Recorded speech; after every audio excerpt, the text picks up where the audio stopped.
ত্রিপুরা মাতা জিন্দাবাদ, ভূভাগরা জিন্দাবাদ, ত্রিপুরা মাতা জিন্দাবাদ, ত্রিপুরা মাতা জিন্দাবাদ, ভূভাগরা জিন্দাবাদ, ত্রিপুরা মাতা জিন্দাবাদ, ভূভাগরা জিন্দাবাদ।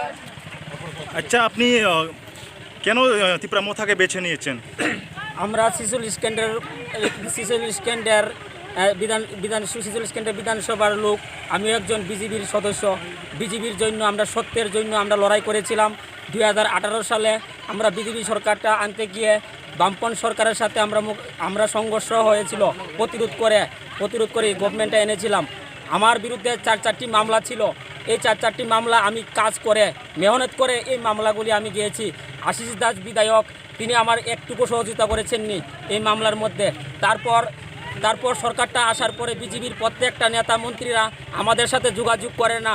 সিপিএম থেকে হারমাত বাহিনী সংঘর্ষ কিছু নেতা গুন্ডা বাহিনী তাদের সাথে জড়িত হয়ে এই প্রত্যেকটা পঞ্চায়েতের মধ্যে তারা পঞ্চায়েত চালাচ্ছেন, সন্ত্রাস কায়েম করে। তারপরে আজকে আশিস দাস দল ত্যাগ করার পর পরতুষ পাল মহোদয়ের স্ত্রী স্বপ্না দাস পাল 45 কেন্দ্র থেকে এবার বিজেপি ক্যান্ডিডেট হয়েছেন। আমাদের 46 ক্যান্ডিডেট বিজেপি 46 ক্যান্ডিডেট নেই? আমরা আজকে 46 ক্যান্ডিডেটে 48,000 শত নাগরিক আছে। আজকে এই দলের মধ্যে একজন ক্যান্ডিডেট নেই। একজন ক্যান্ডিডেটকে দাঁড়া করেনি। 45 ক্যান্ডিডেটের মধ্যে 45 মহিলাকে দাঁড়া করিয়েছেন। তার 2 তলা বাড়ি ঘর আছে, বিল্ডিং আছে। আজকে যদি এই 46 সুরমা কেন্দ্রের কর্মীরা যদি এই পরতুষ পাল মহোদয়ের স্ত্রীকে ভোট দেন, জয়যুক্ত করেন, তিনি হাগরতলা গিয়ে একটি কোয়ার্টার রিজার্ভ করবেন, কোয়ার্টার বুক করবেন, কোয়ার্টারে থাকবেন। আমরা সাধারণ মানুষ কার কাছে গিয়ে দুঃখ প্রকাশ করব? আমরা সাধারণ অসহায় গরিব মানুষ কার কাছে যাব? আমরা আবার বঞ্চিত হব, আবার সরকার আবার লাঞ্ছিত হব। গরিব মানুষ কুড়ে করে ভাঙ্গা করে থাকতে হবে। আমার বাড়িঘর নিয়ে গিয়ে দেখো ভাঙ্গা ঘর। এই সরকারটা আনতে গিয়ে আমার অনেক পরিশ্রম হয়েছে। আমার 4টি মামলা গাইতে হয়েছে। 11 দিন আমি সরার পর জঙ্গলের মধ্যে এসে গেছি। কেস করেছিল অঞ্জন দাস বাবু যখন কেস করেছিল তখন আমরা সরার পার ছিল। তারপরে পুলিশ এসে আমাদের রাত্রিবেলা আমার মা বাবাকে ধরে নিয়ে গেছেন। দৈনিক সাংবাদিক পত্রিকার মধ্যে এখনও রেকর্ড আছে। আমি পার্টি আনতে গিয়ে তারপরে আমার পার্টির মধ্যে কোনো স্থান নেই। আমি পার্টিকে আমি ভালোবাসি না বিজেপি সরকারকে। আমিও বিজেপি সরকারকে ভালোবাসতাম বিজেপিটা আনতে গিয়ে। আজকে বিজেপিটা কিছু সিপিএমে গুন্ডা বাহিনীকে জড়িত করে পঞ্চায়েতটা চালাচ্ছেন। আর এরকম হবে না।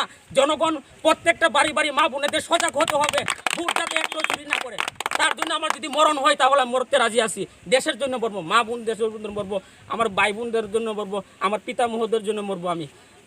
তাছাড়া অঞ্জন বাবু এসে আমাদের এখানে কালকে এক পরিবার জয়েন করেছেন, জয়ন্ত মালাকার নাম সহ।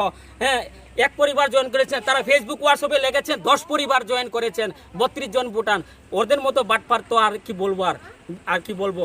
আর সিপিএম সরকার যে অঞ্জন দাসকে বলুন, আপনি কেন 45 থেকে এসে 46 কেন্দ্রের মধ্যে আপনারা প্রত্যেকটা বারবার দাঁড়াচ্ছেন? আপনাদের 46 কেন্দ্রে কি সিপিএম কর্মিক নেতা নেই? আর দুধের ফ্যাক্টরিটা কলেজের সামনে নিয়ে এসেছেন এই 46 কেন্দ্রের যুবকদের, মা মাটির বোনদের এই মেহনতের কষ্টের কামাইয়ের দুধের ফ্যাক্টরি এই পার নিয়ে এসেছেন কলেজের সামনে, অঞ্জন দাসের বাড়ির সামনে। আপনারা সিপিএমকে ভোট দেবেন? দুধের ফ্যাক্টরি এই পার নিয়ে গেছেন, সিপিএমকে ভোট দেবেন?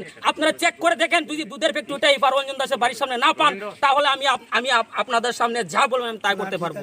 এই বলে আমি আপনাদের কাছে আরেকটা কোয়েশ্চন আছে যে অনেকজনেই একটা প্রশ্ন আছে যে মানুষের মধ্যে রয়েছে এখনো, যে ত্রিপুরা মথা শুধুর জন্য, ত্রিপুরা সারের জন্য এইভাবেই যে প্রশ্ন উঠে আছে, এটা আপনি কিভাবে ক্লিয়ার করতে চাই?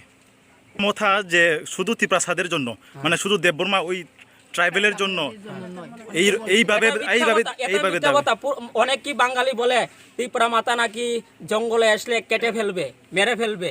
হ্যাঁ, বই ভিত্তি করে। ভাই, আমরা ত্রিপুরা রাজ্যে বসবাস করি। যদি ট্রাইবেল বাঙালিকে কাটতো তাহলে আজকে স্বাধীনভাবে বাজার হাট করতে পারতেন না, স্বাধীনভাবে ট্রাইবেলের জন্য বাজার হতো না।